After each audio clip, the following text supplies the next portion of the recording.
काळजाला पिळून टाकणारी अशी घटना राहता शहरात घडली असून आजीसोबत आनंदाने खेळ पाहायला निघालेल्या 13 वर्षीय चिमुकल्या ओमकार गायकवाड याचा कारच्या धडकेत मृत्यू झाला। मात्र हा केवळ अपघात नसून चालकाने जाणीवपूर्वक ओमकारच्या अंगावरून पुन्हा गाडी रिव्हर्स घेतल्याचा खळबळजनक आरोप करत आजोबांनी न्यायासाठी आर्त हाक दिली आहे। या घटनेने संतप्त झालेल्या कुटुंबियांनी आणि ग्रामस्थांनी ओमकारचा मृतदेह थेट राहता पोलीस ठाण्यासमोर आणून ठिय्या आंदोलन केले। ओमकार आपल्या आजीसोबत डफचा खेळ पाहण्यासाठी राहता शहरातील शनी चौकाकडे जात होता। कृष्ण मंदिरासमोर वळण घेत असताना एका भरधाव अर्टिगा कारने आधी आजीला आणि नंतर ओमकारला जोरात धडक दिली। प्रत्यक्षदर्शी आणि कुटुंबियांच्या दाव्यानुसार ओमकार खाली पडल्यानंतर कार चालकाने माणुसकीला काळीमा फासत गाडी पुन्हा मागे पुढे घेऊन त्याच्या पोटावरून चाक फिरवले।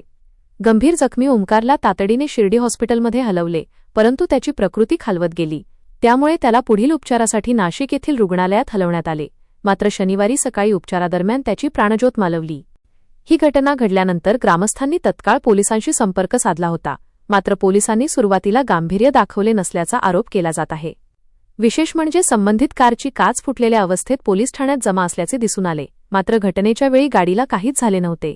यामुळे या प्रकरणात काहीतरी गौडबंगाल असल्याचा संशय बळावला आहे। आमचा नातू एकुलता एक होता, आमचा कोणाशी वैर नाही, मग त्याला इतक्या निर्दयीपणे का मारले, असा सवाल आजोबा पांडुरंग गायकवाड यांनी अश्रू भरल्या डोळ्यांनी उपस्थित केला। माझे नाव पांडुरंग गणपत गायकवाड, मी ड्रायव्हर आहे। माझ्याकडे आपे रिक्षा आहे आणि भाजीपाल्याचा पण व्यवसाय करतो।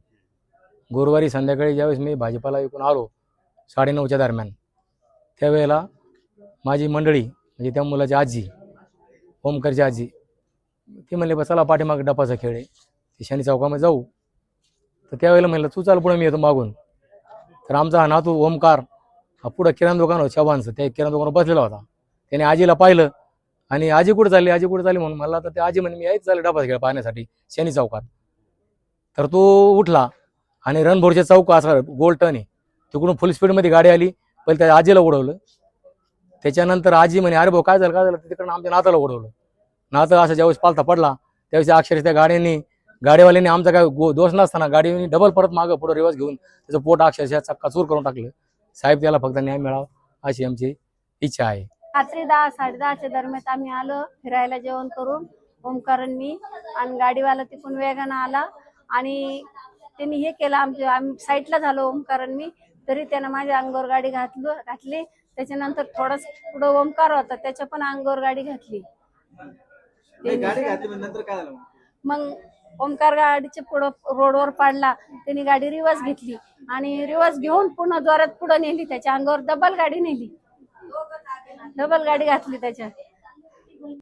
त्यामुळे मयत ओमकारचे नातेवाईकांनी पोलीस ठाण्यासमोर मृतदेह आणून करण्यात आलेल्या तीव्र आंदोलनानंतर पोलीस यंत्रणा हलली।